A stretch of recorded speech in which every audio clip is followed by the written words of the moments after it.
StineItch channel. Once again, those are my brainwaves right up there. You can see them. They're in real time. I'm doing those right now. By the way, I'm thinking. As I start to play chess, they're going to change. They're going to do all kinds of interesting patterns and things. So, wow, we got 829 viewers. That's quite a quite a few. Um, like normal, we don't get a lot of people in the chat because I guess it's because all of my viewers are just zoning out watching the brainwaves and they don't talk too much. They just get their munchies, sit on the couch, relax, watch the chess, watch the brainwaves, zone out, and that's fine with me. But if you want to jump in on the chat, go right ahead because we had some really good, interesting chat last night. It's always a lot more fun. So without any more ado, let's go over here and play some chess on Chess. I'm going to adjust my screen here within the Chess. Okay, I'm just going to check it and make sure. Right now, I just got to check and make sure that the game board is visible. Let me just say I'm going to play with the computer just to see how the game looks. Okay, yeah, it's on. It's completely on the screen. So just to explain a little bit about my setup, a lot of my viewers are wondering, how this happens. How can you see brainwaves and play chess at the same time? Um, it was a little bit of an investment. I had to buy a thing called a Muse. It's called the Muse Band, something like Muse 2 or Muse Band, MUSE. And it does not come with the Mind Monitor, which is the program you see up here. The Mind Monitor is something that I think is essential. If you have an EEG band, you want to see the waves, and you really can't see it if you just buy this band. It comes with songs of birds and some meditation tapes. But if you want to buy the Muse band and also see the waves, just invest another $16 into a mind monitor program. Works really good. Works really good. The hardest thing is to get it working. I'll show you the program that I broadcast with.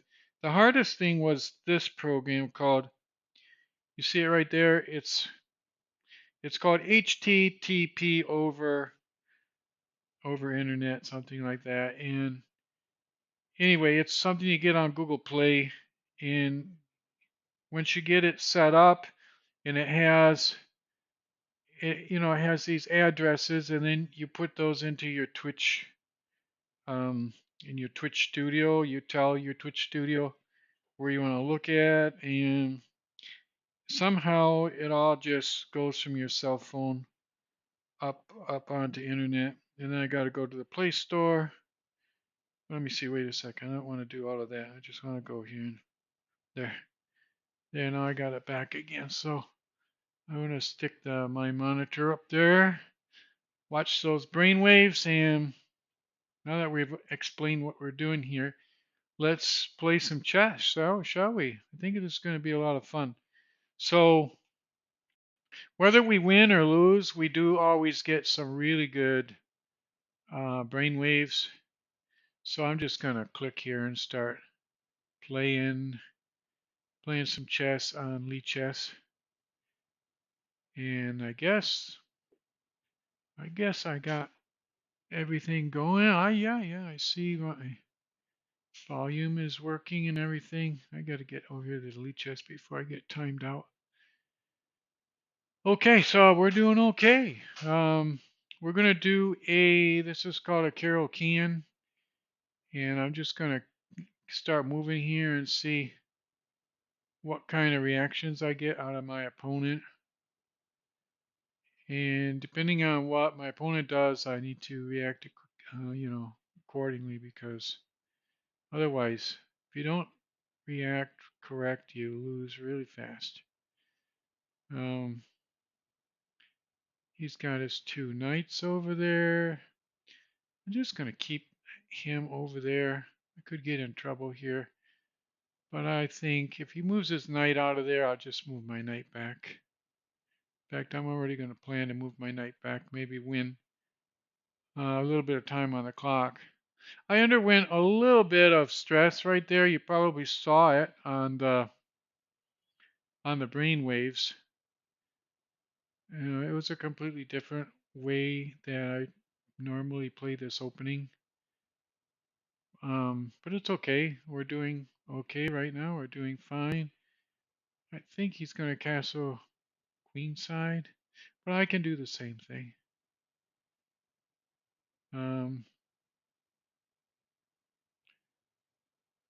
I'm not in any hurry at this. You should. I might castle kingside too. I'll just get him going here. Get his dander up a little bit, and hopefully I won't get stuck. My king stuck in the middle, but it looks pretty safe. I got the king behind these pawns here. I could all of a sudden advance this pawn up too and just start going for that queenside pawn advance. And I'm thinking about bringing this bishop up. Now that was an interesting move. See, I'm going to, see, he's going to take here. But if he does, I'll have,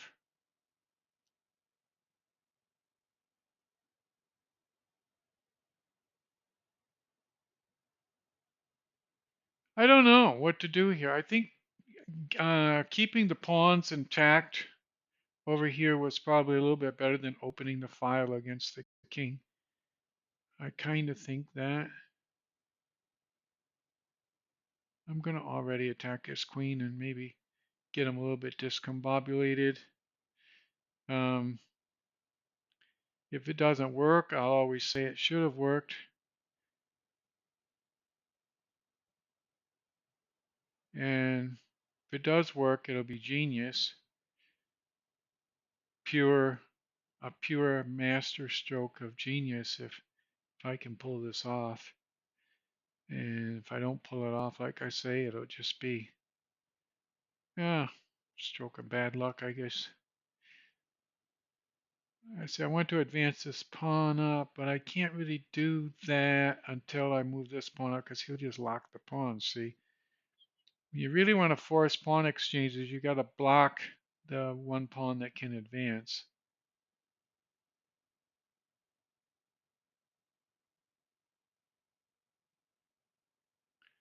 I'm going to have to take that knight. He was like being a bad knight there to me. I got to get rid of this. I mean, not get rid of him, but get him out of the way of that pawn. Now I finally do have the file out there against the king. I don't know if that queen and that bishop are going to be able to do something over there. We'll see. I guess I should already.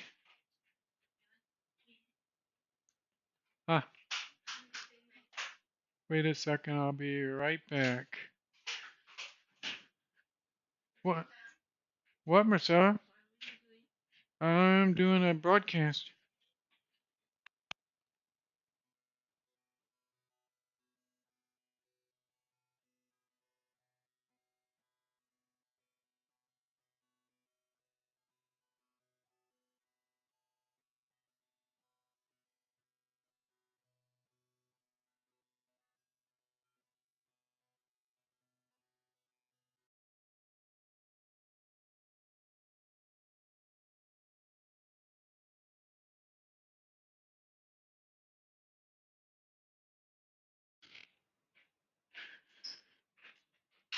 Okay, I had to solve an immediate, urgent problem there, but how are we doing on time?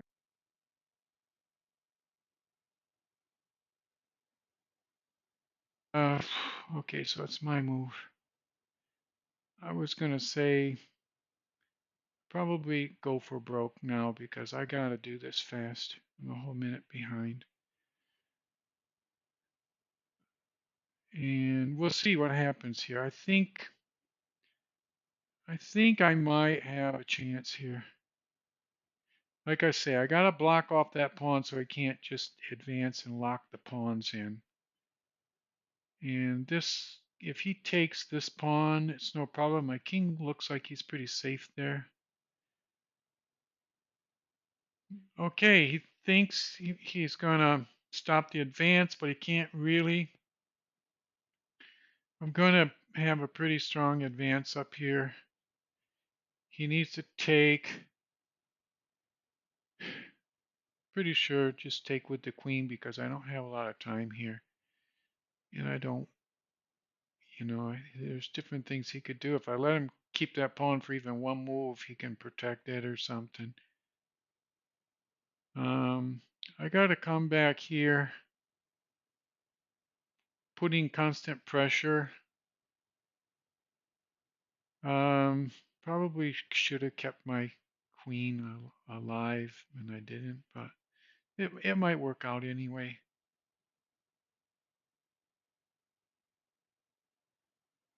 I might win on time here. I really lost a lot of time handling that emergency, but depending on what he does now,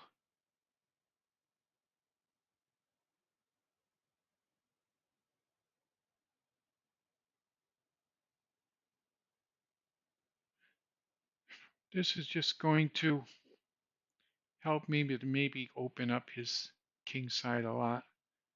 Take away the defender of that pawn and then take the pawn. Maybe get my rooks doubled up down there on that rank. I don't know if I'm doing this right.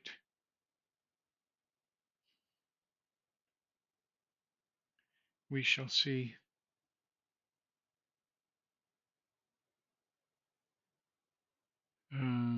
It's tough.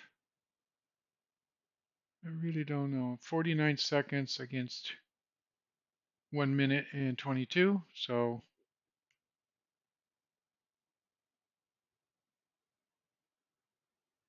I don't know if this is going to work.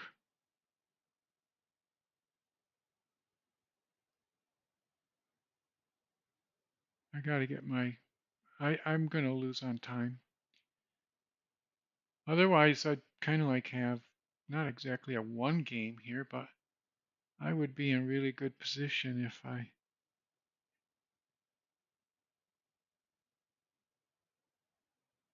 No, I think I'm going to lose this. No, I'm going to resign. Anyway, that was kind of like, and you saw what happened. I had got interrupted in the middle of the game, but the brain waves were excellent. You could see the synchronization. Look at that. Look at the pattern. If I can mimic that in the next game, we're gonna. Oh, and I've got 835 viewers. Everybody's, I think, just zoning out, watching the brainwaves. Nobody's jumping in on the chat, but by all means, anyone that wants to jump in on the chat, I'm always looking there, always open to chatters. So go ahead and jump in there at any time. I think we're going to do better this time. I don't think we're going to have any more emergencies where I have to just stop the game. We can consider that first game a kind of a warm-up game because we're going to just kick ass, as they say now. I can say that because on YouTube, whenever I export up there after every day doing these broadcasts, they always ask me, um, is this for children? Is this for children? And I always had to say no because I'm always afraid if I say, well, yeah, it's for children, and then if I just slip up and say something like, well, I'm gonna kick some ass in the chessboard or something, I'm always afraid they're going to haul me into juvenile court or something. I guess that's what they do to you if you go ahead and say the wrong verbiage. But we're doing good. That doesn't look too healthy though, does it? Look how he's bringing the knight up there. What can I do to defend against that? Maybe I don't want to bring this knight over there. I think I'm gonna bring that out. If he wants to trade that, okay, he can trade that. His knight looks a little bit menacing there, so yeah, I'll kick him out with this and force the trade, and then we'll see what happens. I still got to develop my knight. Hmm.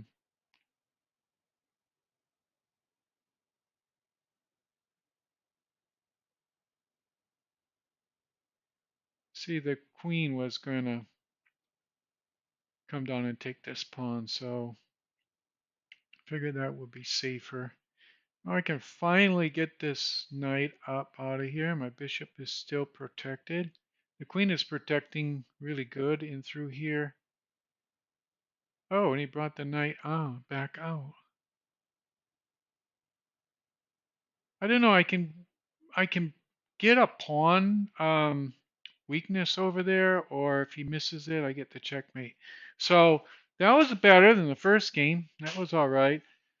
Um, I just moved the queen up into that square there because he would have to, or he wants to play again. But I'm gonna tell him that I need to go because it was a good game and I really enjoyed it. But we got to do the post-mortem on here.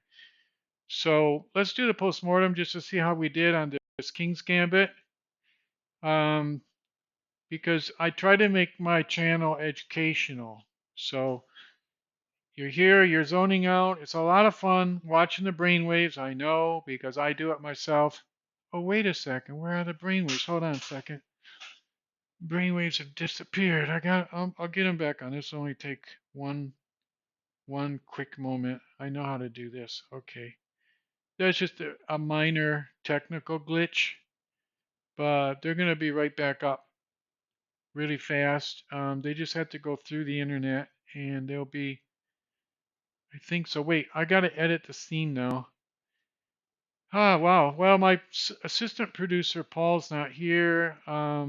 Normally I've got a lot of people helping me, but with the strike in Hollywood and everything, and my writer is off too. I used to have a writer giving me like a lot of really good material, but now I'm just kind of like winging it on my own.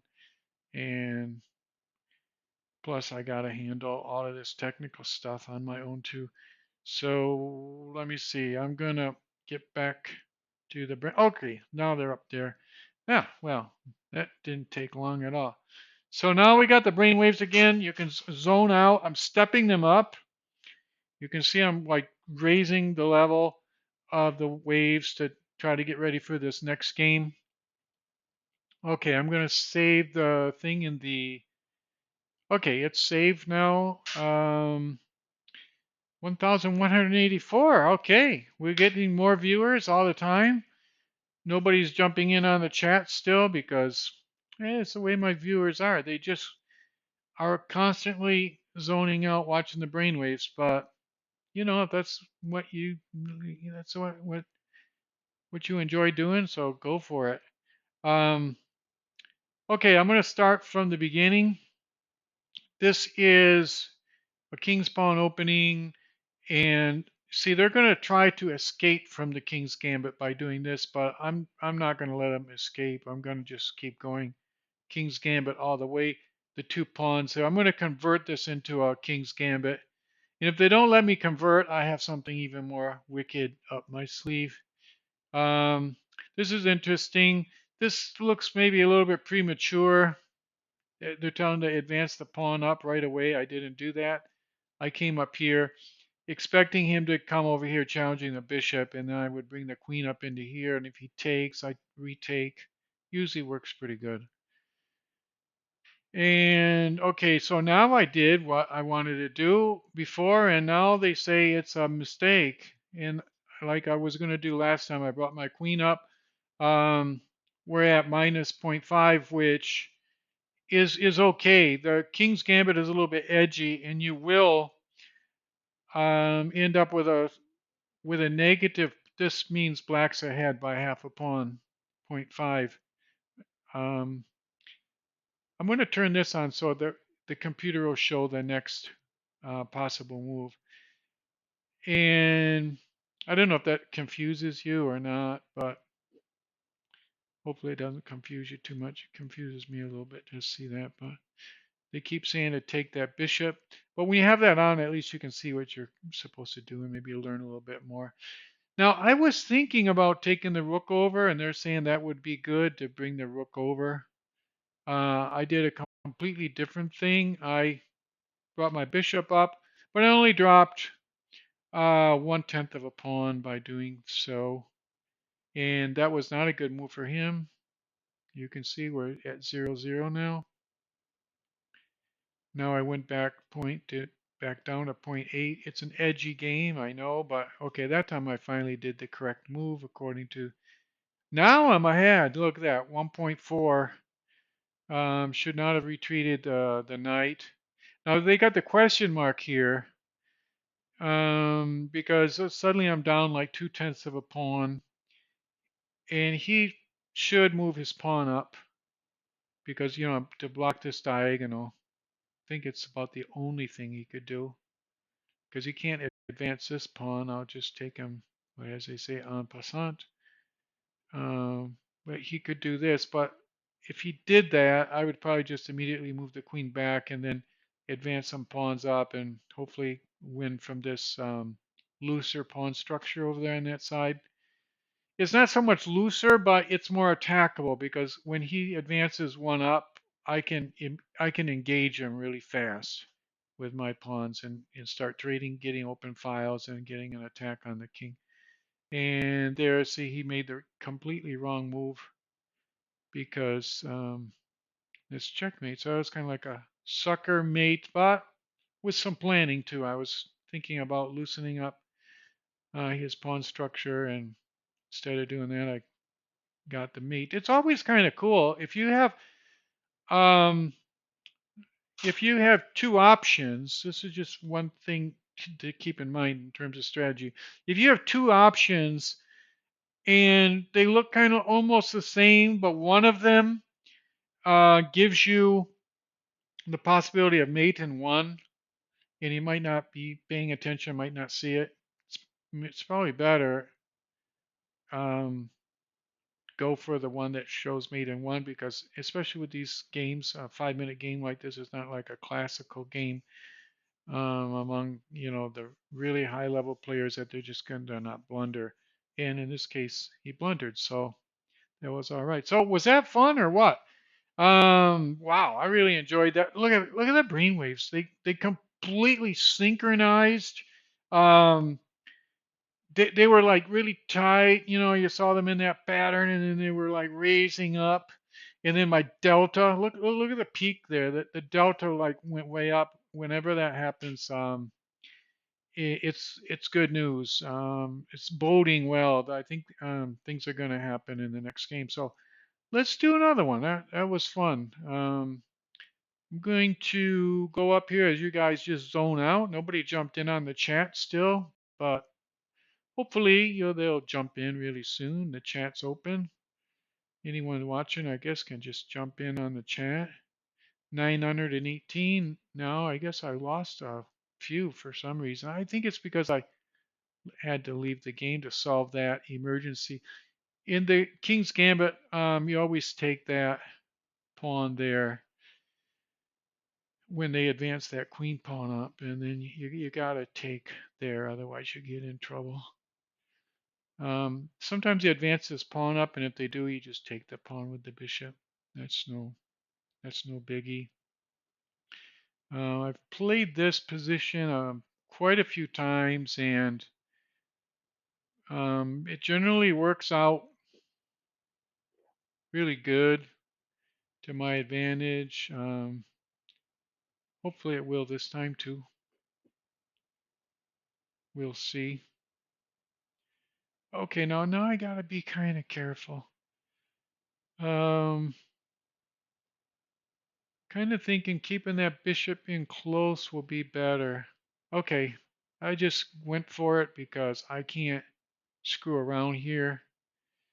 Don't have time to screw around. I had to bring the knight up because the queen can get pretty dastardly coming down. I got to get my someday time soon. I got to get my king castled, so I'm gonna castle the king right now. Before I did that, I made sure that everything was safe here. I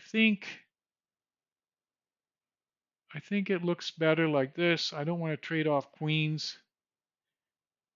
I think he has a better position right now in terms of material, so I don't want to trade down and go into an end game situation at all. I would like to just keep things.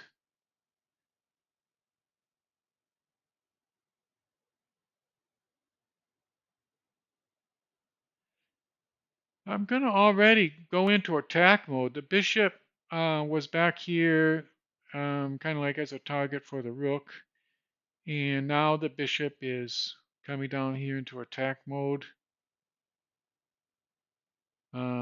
Maybe I get a sucker move like I did last time. I come down here and he takes the knight and then I get, well, it wouldn't be exactly mate though. Okay, that knight's going to go someplace.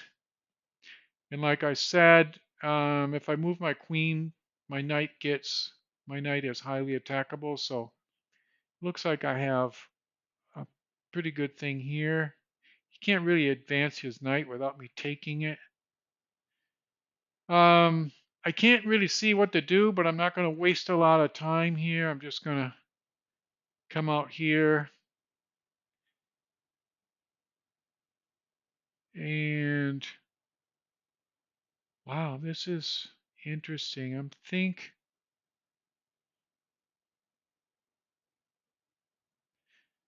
maybe I get something by lifting a rook and then bringing the rook over. I'm just going to see what happens here. This could be interesting. He does have his. I can't lift the rook now. I would lose this rook and he'd put me in check. First, I have to move this rook somewhere. Um, Probably here, threatening the queen. I mean, if the bishop moves, I threaten the queen. See, now that was a pretty good move on his part. And I think this is my best response. It made him bring his queen back. See, I was going to bring this knight up, but he could have waited and brought the queen back after I wasted a move by bringing the knight up. But still, I think he did the right thing. And now I still need to develop this rook. He's wondering what he can do with his knight. It's hard for him to move his knight. And the knight should just come over here. He's wasting quite a bit of time. I got to get this rook out of danger.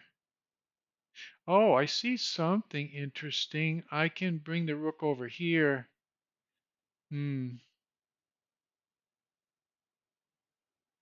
Depending on what he does. Sometimes you don't want to oppose rooks because then they just trade down.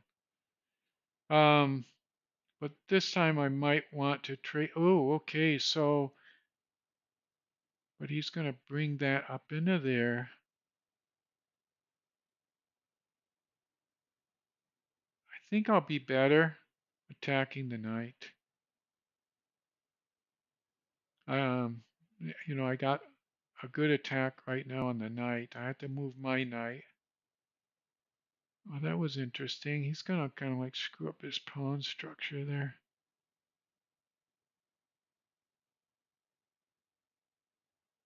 But I could bring the knight up into there too.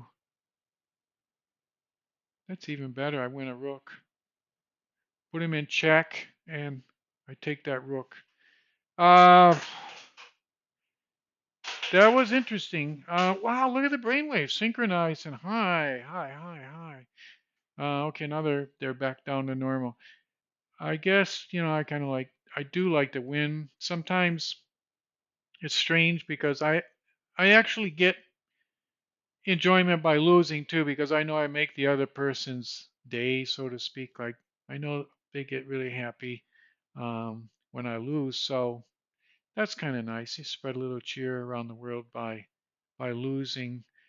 Um, the brain waves, though, when I look at the brain waves, it looks like I see more elation in the brain patterns when I win. So that's kind of interesting. You can tell yourself, well, I'm happy when either way, but the brain waves don't lie.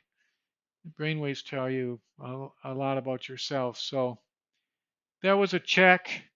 If he brings the king over here, it would probably be his best move. I take the knight. He would bring his king over here as getting the knight. If he goes over into the corner, I also take the rook. And he doesn't have any compensation. I take the rook, putting his threatening his queen, and I don't know, come over here and take the. Yeah, there's a lot of things I can do, but I just win a complete rook. So let's go ahead and do the analysis board, shall we? And anybody that wants to join in on the postmortem, I know that you're all zoning out watching the brainwaves. I see 994 viewers now, but all of them just munching on the sofa apparently silently. Oh, you see how it goes up and down? Let me make sure my brainwave. Oh yeah, my brainwaves are still visible. I'm just looking in the Twitch studio to make sure everything is still visible. When this goes up and down like this, it means there's some mistakes because anytime chess normally should not look so up and down like this. If both players are playing well, it should be a pretty steady line and then maybe some increases. But when you jump up and jump down because people are blundering, I blundered twice. My opponent blundered 3 times. And so I guess that was justice was served, right?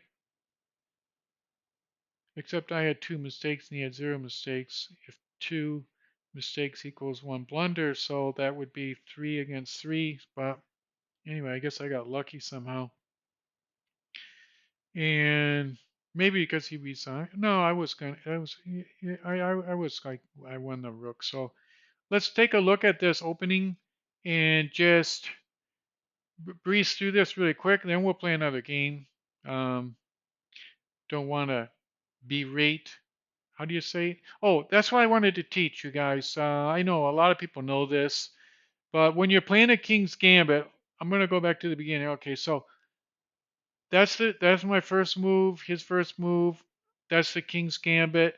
When they do this pawn, I'm just telling you from experience, and you'll also see, um, the stockfish will tell us too. The stockfish is actually telling us to move that knight out here, but I don't know. That's a pretty tricky game in my opinion. Um, Playing for time and everything. I think this move. I always do it. I don't. Well, sometimes I bring the knight out by mistake, and when I do, um, it's not a problem because he takes here, and then you take the pawn, and I just know from experience it's not bad to bring the knight out, but I would prefer what I did in the game, and I went down like one little point. And now suddenly, look, if black doesn't play correctly, I'm already ahead. Already ahead, and now I'm behind again. I should have moved this pawn up. Yeah, I like to protect that pawn, but they're saying don't do that. So you have to learn. Next time I'll try to remember, move that pawn up and do a little bit better. But at my level that I'm playing at, my opponents also really don't know this opening too well. So if I make a few blunders or mistakes in the opening sequence, they don't normally capitalize on it very much. I'm actually minus 2.4, so they are capitalizing well. But because I have a lot of potential in this game, and it's very tricky. It's very edgy. Now we're back to just 1 pawn down by them. Now they're like zero point 0.2 of a pawn. It's almost even. And I came out there threatening the queen. Really terrible. And they're saying that I should move the knight up here. I move the queen up, and suddenly he can trade a rook for a bishop and a knight. And that would be really good because rooks are worth 5. I mean, if you just add up, we're not thinking about the position and everything. He's getting 6 points against 5. And plus, these things are coming in really strong for an attack. If the knight comes here, I'm attacking here and here with the knight, here with the rook, the queen, and the bishop, and here with the queen and the knight. There's a lot of attacks over there. And he brought that pawn up. And I'm ahead again. And right now we're at 0-0. All kinds of mistakes, all kinds of blunders happening. I'm just making a million mistakes, and then suddenly I'm ahead by 5.7 because it's a edgy game. The King Gambit is an edgy game, and that's why I like to play it on these fast games, 5 minutes, because it's interesting and it goes up and down. Um, Even if they're master players, they're going to be making some mistakes in a 5 minute game, and you can, if you get lucky, you capitalize on that. And chess is not too much a game of luck, but a little bit. So that was fun. And you see, my brain waves are like not doing very much right now because I'm not actively playing. I'm just maybe just talking a little bit between the games. But let's go over here to the game and get some interesting data. So here I'm clicking, and you can watch the patterns now as I play. This is another 5.0. We'll see if we get white or black. This is the moment of truth. We have black. Ooh, no. I gotta think positive. Think positive. Great. Yeah, I got black. Yeah, black. Gotta think positive. If you got black, you make the most of it, right? Okay, I'm just developing here. I would like to get an attack on his queen. Oh, you moved the queen out. Okay, I need to protect that pawn, so I need to protect this pawn, so I bring my queen up. If he takes there, I have to take with this. If I take with the pawn, he'll come up here with a really vicious attack. Um, it's probably better just to clear that knight out of there because that knight just looked like it had a lot of different things that it could do, and I didn't like it. I didn't like that knight at all. Okay, now I'm going to do the same thing. He wants to bring this pawn up, but I can take again. Hey, but I can't. Oh yeah, I can. I can take again because he doesn't have this rook activated yet, so I can just take him. I'm gonna take him. I don't see what he can do. If he had this bishop out of the way, now he could take this knight with his queen, but he doesn't have the pin activated yet, so he's got to move his he's got to move that, and by the time he moves that, I'll just bring my knight right back or do something else. Is there something even trickier I can do? Well, I can do this. This is kind of tricky. It's a developing move. Now if he takes the knight with the queen, I just retake with the pawn. And plus I can bring this pawn out. Oh, I can get a check, in fact. I might want to just trade down here because, all the stuff that's happening here and might be a good idea just to trade down a little bit. And I'm a little bit behind. Well, I'm not behind in development, but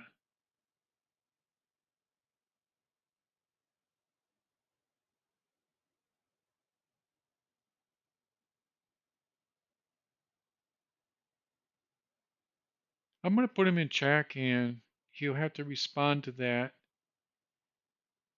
Oh, and he responded like that. Well, that blocked. That that was good for me. You could see my brainwaves reacting too. I really liked when he did that because all of those threats he had kind of like went by the wayside when he blocked the rook file there. I mean the rook, that's called the queen's bishop file,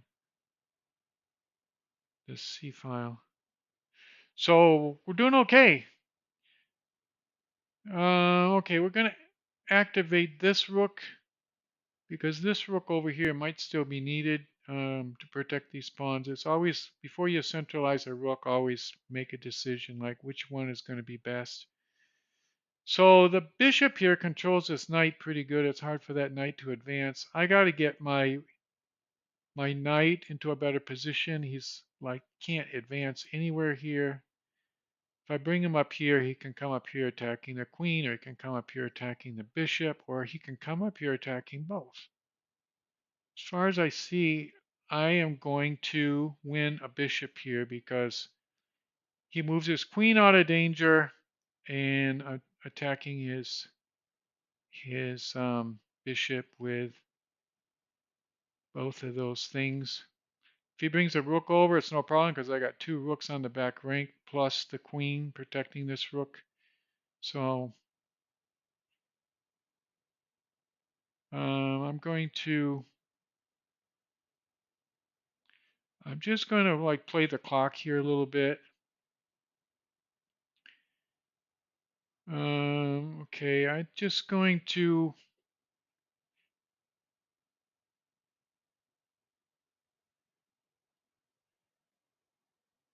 maybe offer some trade-offs there in that central file. And it's really nice to have the queen in this position too, avoiding any checkmates. With massive trades on that file. I got the queen in a kind of okay, and I'm going to get a family check here if he's not careful. And if this pawn comes up here, well, I still have the family check possibility. Yeah, he can win a bishop here, but I'll come up here and get the family check. I still got a half a family check there, especially against his queen. And we'll see what happens here.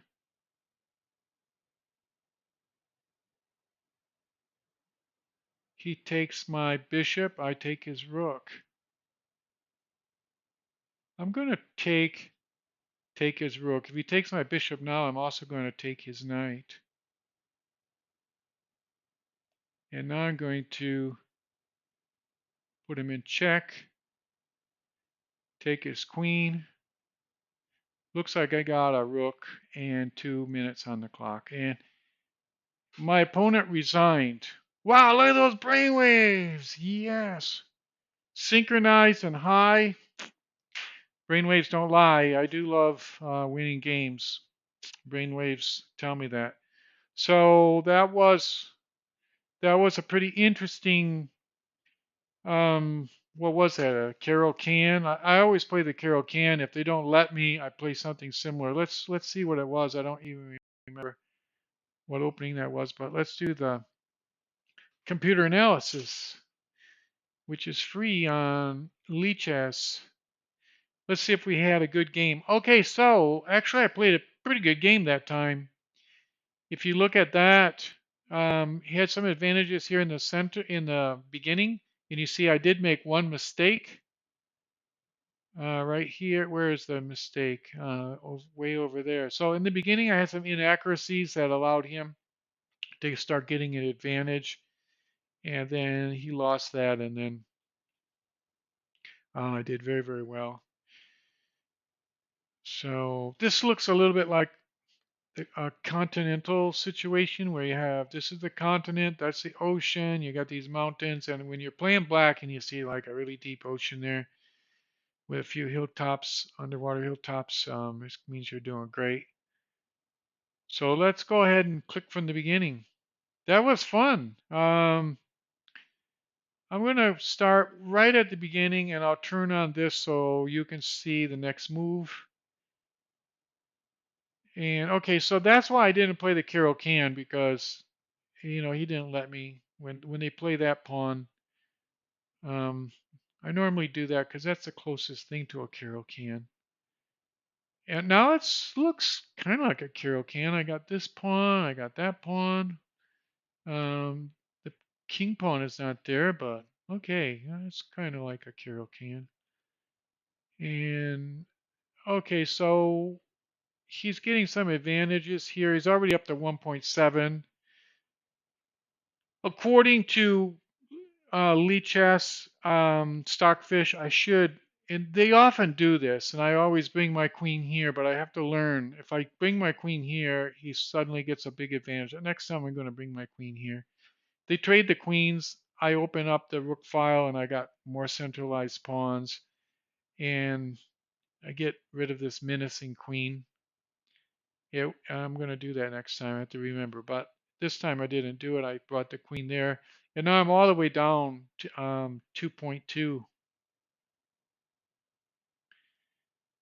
And there I did what they were telling me to do. Now I'm playing very accurate according to the stockfish. That also was not too bad. And then I retook there. And now you see I'm already back to a beginning. Already back. If we look where we are in the chart here, let me see. Oh, the chart, we're at this line, so we're already in safe territory. We've already come out of the opening with a pretty strong game, and now we'll just click through it kind of fast.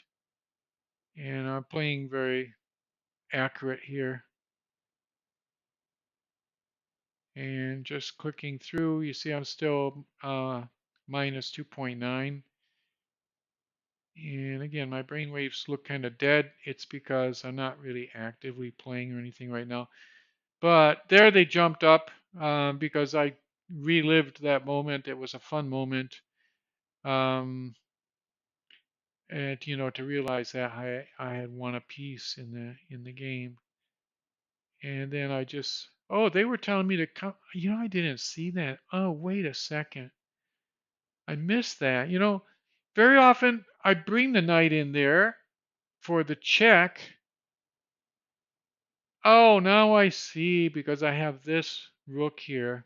I didn't do it during the game because I was thinking, okay, I bring their check. He brings the king there.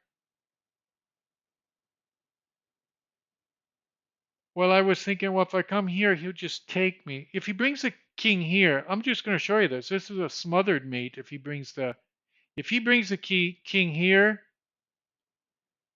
um, I was going to say it's a smothered mate, but it's not for some reason.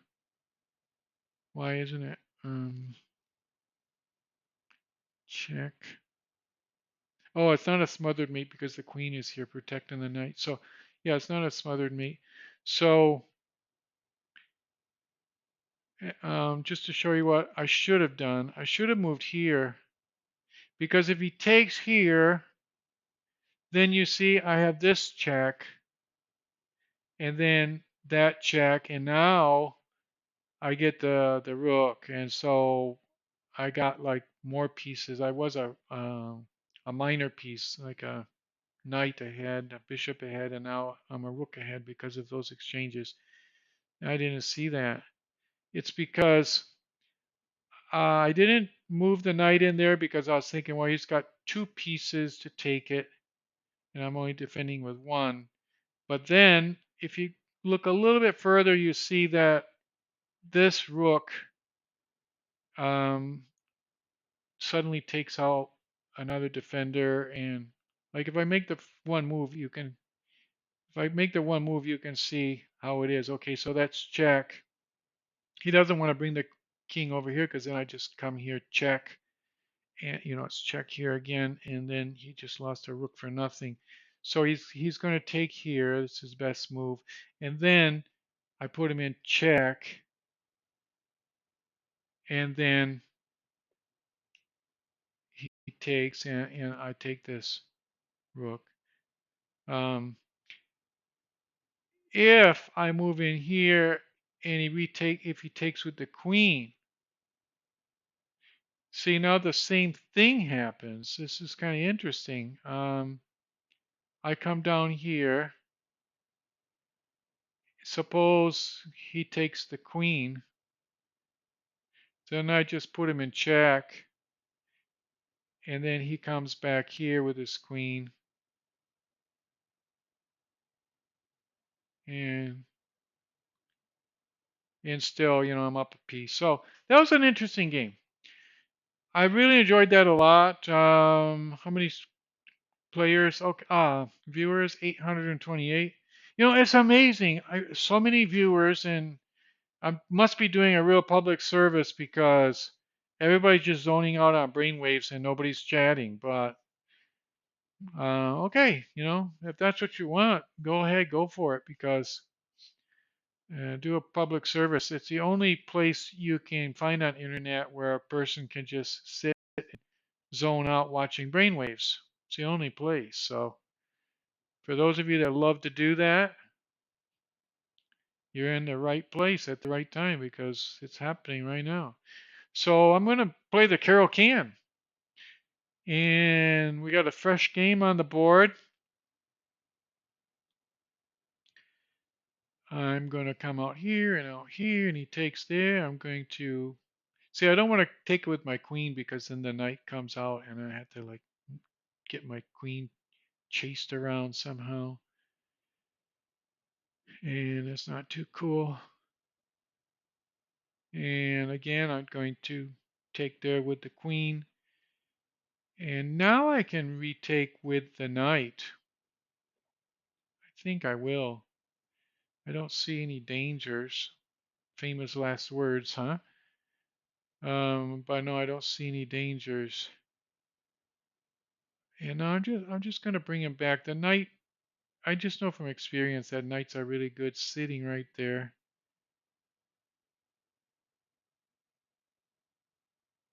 Gonna bring the rook into kind of a halfway aggressive position here.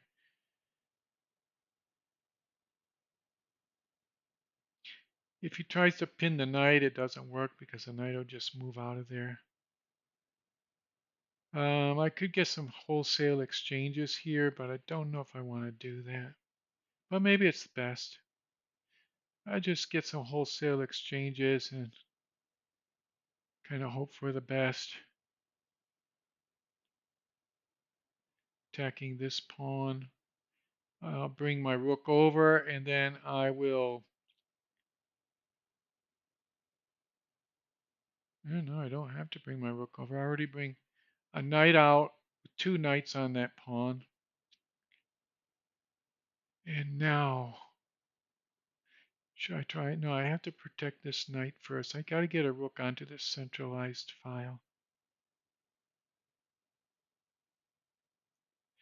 Now it should be safe. I'm just thinking of getting a sucker move. This is so lame. This is lame check to try to get a sucker move like that. But he might be thinking I want to encroach into here. Um, it's pretty lame when you resort to those kinds of moves, but and you can lose really easy like that. Hopefully I won't lose this time. I always have this opening up with the rook on that file and this rook. I always have that kind of like up my sleeve. I thought I had something up my sleeve, but he's going to get a knight up into a pretty good position here.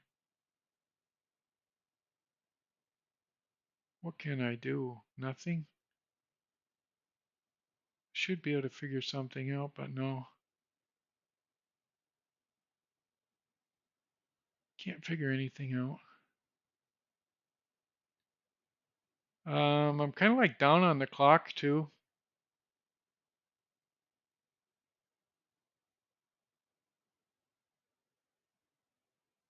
Okay, I'm not really afraid of this because I'm just going to make sure that pawn doesn't move. That pawn is like a good friend of mine. It's like obsidian against that bishop.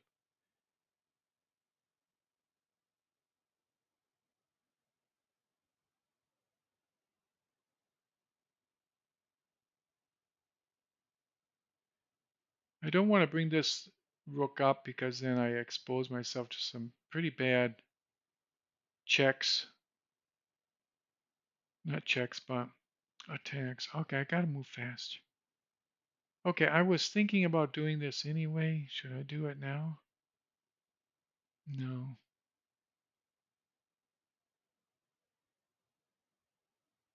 No, I can't bring him back there either. I don't know. I'm just gonna bring him up and maybe see what happens here.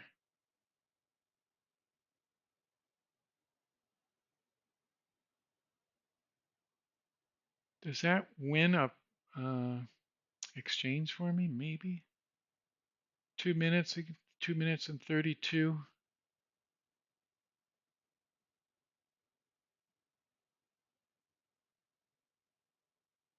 It really helped me a lot.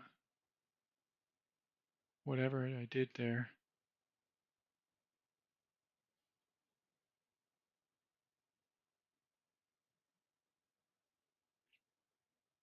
I got to be careful I don't get my rooks, but at least now they're not forkable. They're on different colors, squares, not forkable by the knight.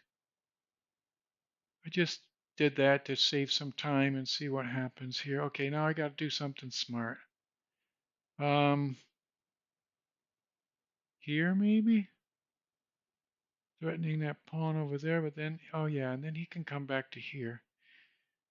If I got a trade-off here, I wouldn't mind. He's got quite a few pieces there, doing some pretty bad stuff. I'm the exchange ahead. If I bring the knight here, but no, I can't bring him there. But this will allow me a trade-off here.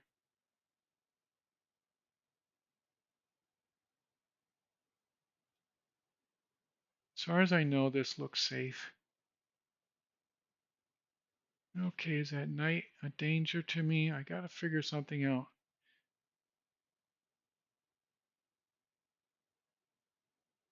I did that because I don't want this knight coming up into here and checking me. And because I want to do this.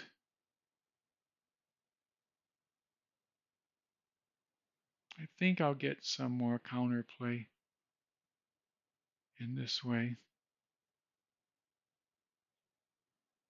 Okay, now I got rook and knight. Oh, wow. Okay, I'm going to lose that knight.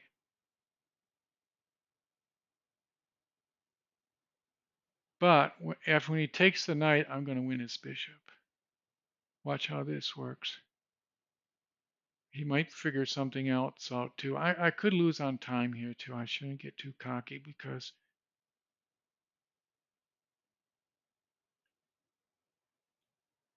but it does look like I'm going to win either the knight or the bishop. My brainwave's looking good. Brainwave's looking really, really good. This could be a pretty solid game. It's going to be interesting to look at this on the postmortem. It's taking a lot of time. I gotta move snappy after this. Gotta move really, really snappy. I've already got the rook lined up and I got the mouse ready to take this bishop if he moves that knight.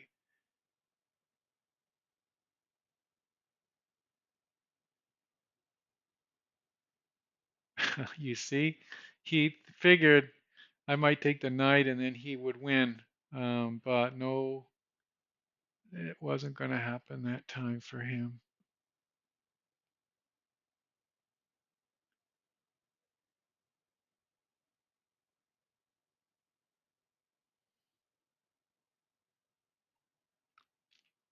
Okay, now I've got quite a few extra pawns. I just got to make sure I don't move my king over here and he fork me big time. It's nice to put my rook onto white.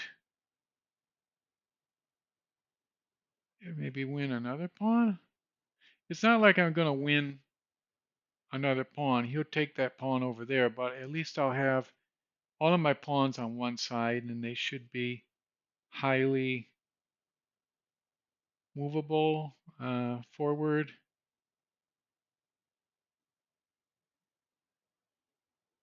Just move those suckers down, right?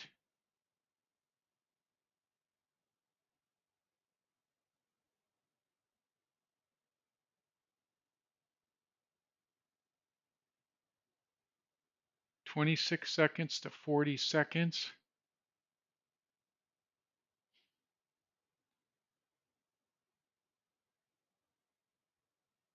If he moves his king over here, I'm going to move this pawn up. Then I'll move this king up. Oh, I couldn't move the king up. I have to protect this pawn. And then I'll move this pawn down to queen and win the bishop because that pawn's going to queen.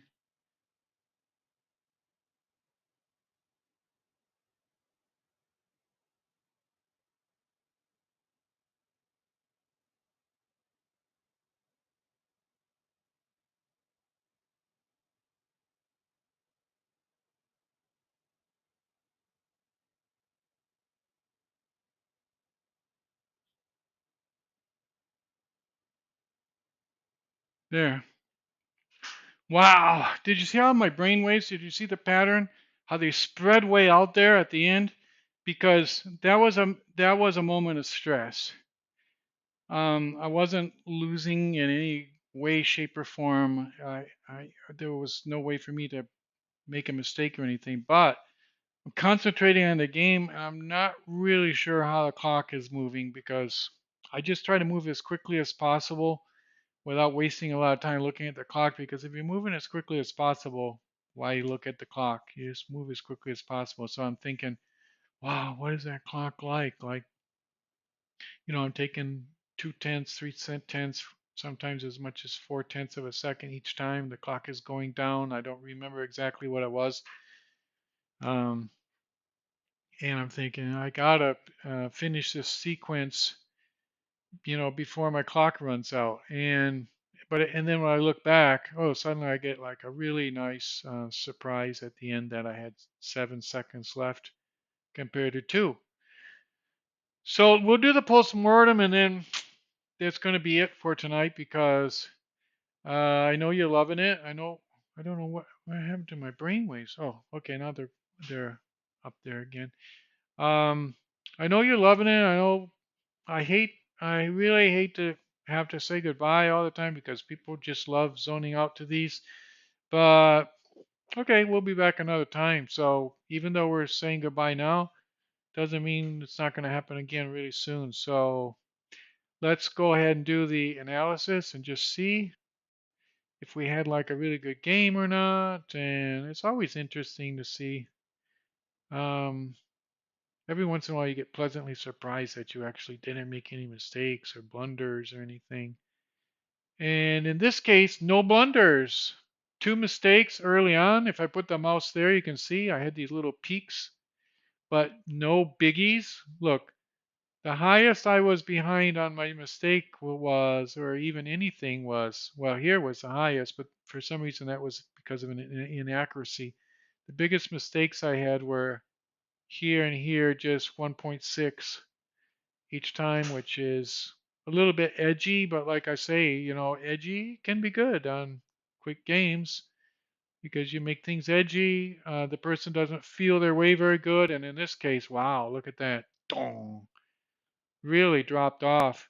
Um, we're talking in the last game about how these maps look like continents and oceans, and here you have like some low-lying land in the continent, a lake, or it's a lake. It's definitely larger than any river, and then another lake or very wide river, and then a mountain peak, and then you got this really high mountains, and then look at this. Can you imagine like scuba diving there or something, or cliff diving, or um, You could probably do some free climbing, and if you fall, you just fall into this water. Hopefully, you don't fall onto one of those marine turtles or something.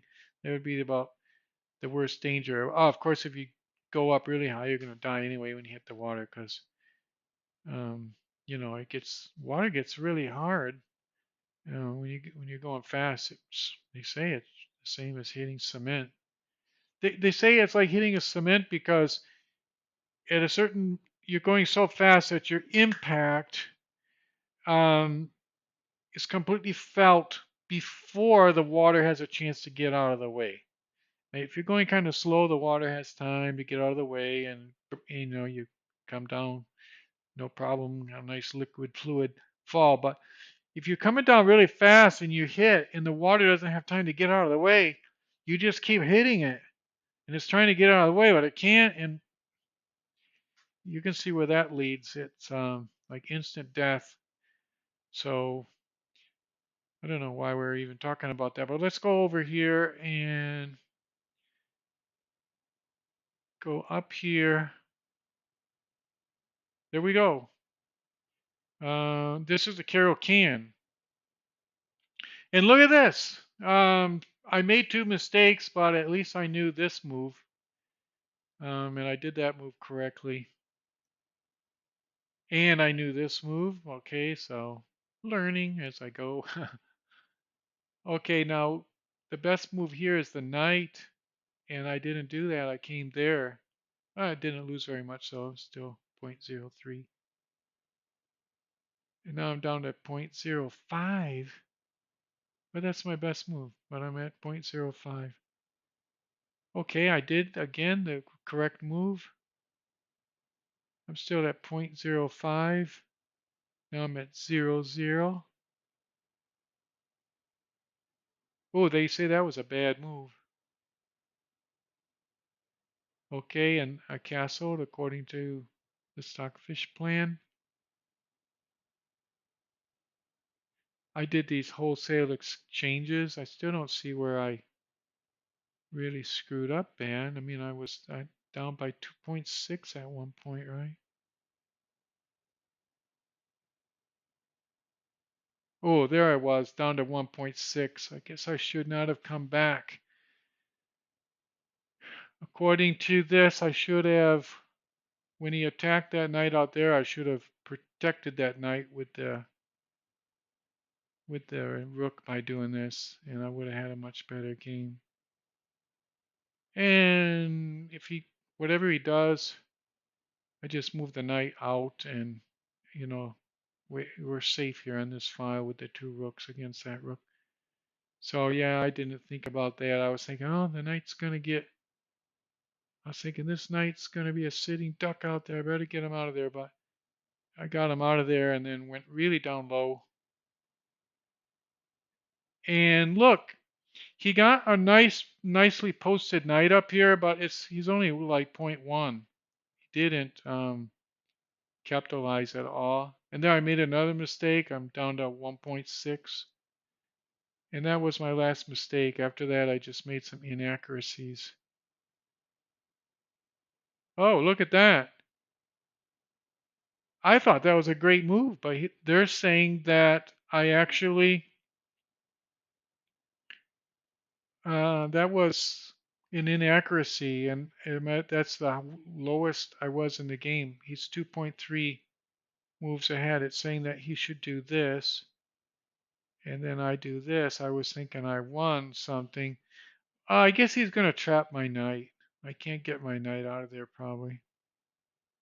Yeah, I didn't even see that. But yeah, he just comes over now with the queen, with the king, and gets a knight. So he actually, I thought I was getting the exchange of a rook for a knight for a rook, but no. After I take this rook, he brings his rook back here, and I'm trapped. And I can't challenge this rook because see the well-placed knight. So, but he didn't see that. The actual game went like this. Okay, so I moved up there. He moved his rook over, and now suddenly minus 4.4, and then I played consistently. from that point on. So I made some mistakes in the beginning, and then if you watch this, it's just if you look at the numbers up here, it's just -3 the whole time, -4, -5, -4.5, -5.5, -5.9, -6. That's how chess, when it's played well, should just look. The numbers just kind of like keep going up gradually. Now, like I said, I just have to advance these pawns. Um, keeping the king, you see, keeping the king together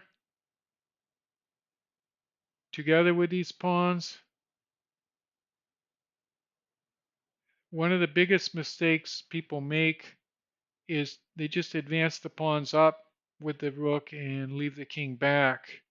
The king is a very important fighting instrument, and it's a very powerful piece. It's as powerful as a queen at close range. You can only move one square, but it moves just like a queen. And it's really nice to bring it up together with your pawns. And that's what we did there, and we did it fast enough. That was the whole thing. That the clock was ticking, and so look at those brain waves. Look how high they are. It was just I wasn't even playing. I was just doing the post mortem, but reliving that, re-experiencing that, and watching everything working very well and successfully um, gave me that shot of dopamine that we all love. I guess that's why we play chess. And so that was a lot of fun. And I didn't have anybody on the chat today. That is just so strange. Last night we had uh, this visitor, Pineapple Wait for Pizza One, who just came in and like was a really great chatter, a lot of interesting viewpoints, and it really had a lot of fun. But who knows? Maybe tomorrow we'll get some more chat, or maybe who knows? Tomorrow we'll have a raid. If you know anybody that does raids, tell them, do a raid on StineItch because StineItch loves raids. Like a lot of people think, oh my God, a raid. Oh, this is horrible. I'm getting raided. But for me, I love raids. Raids are like the very best thing. Um, you know, raid, just raid me, like come in and do your raids. I've had those before, and they're always a great time. So I guess that's all. And here it's night. I gotta go to sleep. Sleep is very important for the body, the all the organs, including the brain. If you want to avoid a lot of problems in your life, don't don't ever minimize your sleep. Always have enough sleep every night. There's a thing inside the brain. It's called the interbrain space, and it's full of liquids. And that's called the glymphatic system. Okay, it's not the lymphatic system with an L, but it starts with a GL. So glymphatic system, and it doesn't really have any way to pump it. Our lymph system has our muscles. We can exercise and we can get that lymph pumping, which is good. Why exercise is important, but your brain doesn't exercise except at night. And when you go into between the different levels of sleep, your brain expands and contracts, and that pushes the liquid in the glymphatic system out, and it goes to veins back into your heart. It gets filtered by the liver, and if you don't activate that pumping action by going into those different stages of sleep, it just stagnates there. So you're going to have a buildup of a lot of waste products. And, if you do that one night or 2 nights, no problem. If you do it for months and years, your brain is just like your skin. If you go in the sun without the proper sunscreen, um, it takes its toll. If you go for years and years and years without proper exercise, that also takes its toll. If you go years and years and years eating the wrong kind of food, For example, trans fats, too much sugar, things like that. You start to get buildups, and nothing is it's none of this happens like overnight, but with time things can get bad. So try to get your sleep, get your lymphatic system operating every night. You should be getting, I know sometimes you can't get 8 hours. It's hard. It's not always possible. But I plan my life to try to get 8 hours. You just, it has to be a priority. You need to study the brain, understand how it works, understand that there are real consequences for getting less than 8 hours, and then get them. Really, 9 hours is really great, and I get 9 hours when I can. And people say, "Well, how do you do that? I can't do that." I think you can. Some of us are working 2 shifts, and it's kind of hard that way. Or some of us have a job where we have to work 16 hours a day. But if you can do things a little bit more mm, efficiently, let's say, if you can work instead of 16 hours a day, let's say you can work 11 hours a day. Subtract 11 from 24, that's 13 hours that you're not working, right? If you sleep for 9 of those hours, you still got 4 hours to do a lot of other stuff during your day. I know it's not a lot of time. Um, but sleeping is better than TikTok videos. If you're doing TikTok videos and find yourself, well, I don't have enough time for my sleep because I do, like 45 minutes of TikTok videos before, like around 9:30 or something. I start doing those. That you could cut out. Um, you're really not gonna miss those, and TikTok is gonna send their assassins. Um, they're gonna tell me I can't do this because I'm going to be cutting in on their global scheme of advertising, and they have this business model, where people have to keep looking at those videos so that they just keep making massive amounts of money with their TikTok. So they don't like it when somebody like me makes suggestions like, it's kind of like a useless activity and you shouldn't be wasting your time with that.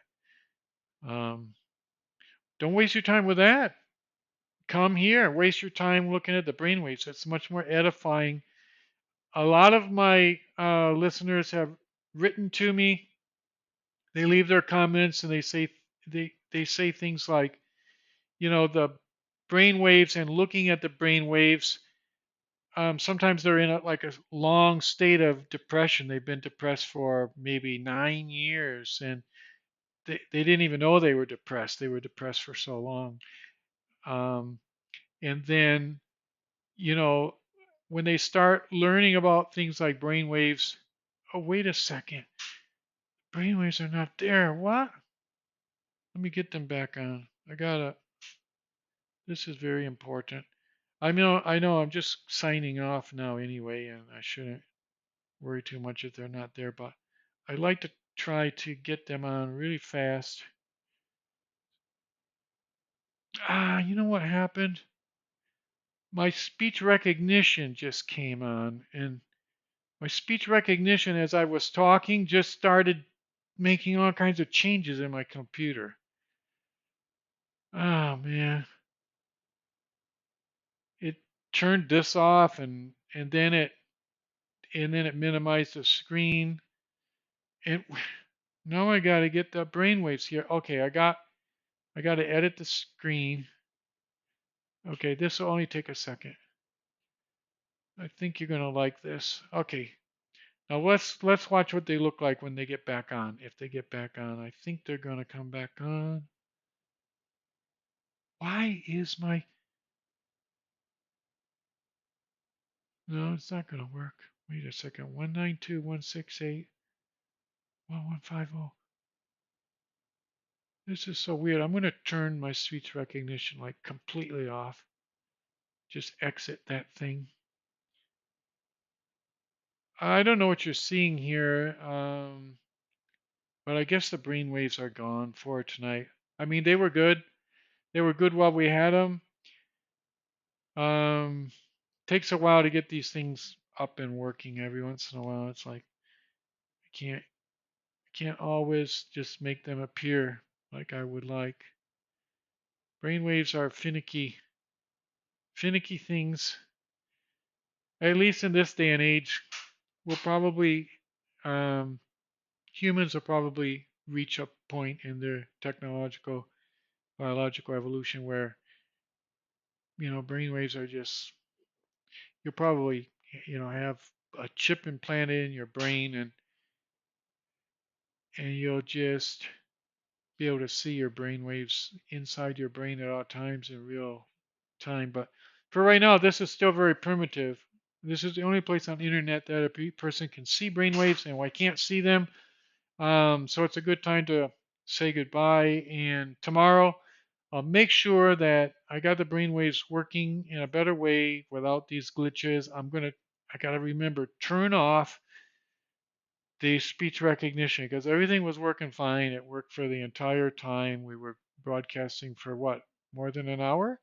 So everything was working great, and then uh, it got sabotaged by my speech recognition program. So, okay, why did that happen? Remember when it was? It was when I was talking about TikTok and the global thing, and I was saying they're going to send their assassins. Well, they didn't send their assassins, but at that moment is when suddenly my computer started going haywire, screens going all over the place, and then the brainwaves are off. So I'm supposed to learn a lesson, I suppose. Like, don't say anything bad about TikTok, but I'm going to keep doing it. I'm going to make that a thing. In fact, I don't like that. I didn't like that intervention that we just saw here. So you all saw that. You saw that happen. So you can know in my next broadcast, I'm going to be giving you more advice about how you can avoid spending a lot of time on TikTok. So that's great. See you around. See you next time. End the stream. Bye bye. Take care and have fun. See you next time.